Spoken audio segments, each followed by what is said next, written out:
Albaraka Qur'aan Online oo ah macad lagu barto culuumta kala duwan ee diinta Islaamka waxa uu si rasmi ah u bilaabay duruusta waxaana si online ah markii ugu horeysay xaruntaas waxa ugu baranaysa ilaa 20 arday ku kala sugan gudaha dalka iyo dibadda.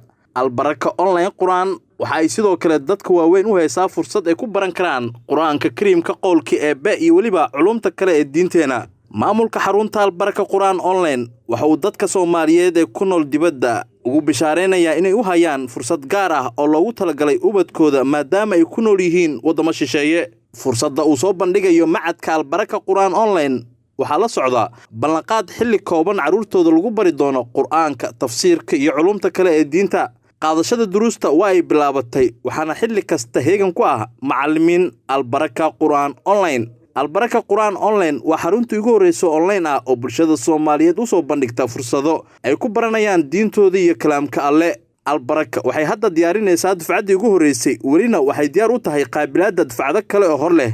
Fadlan yaa laga buuxinin ee hore u gaar Albaraka Qur'aan Online kalena xiriir lambarada shaashada kaaga muuqda.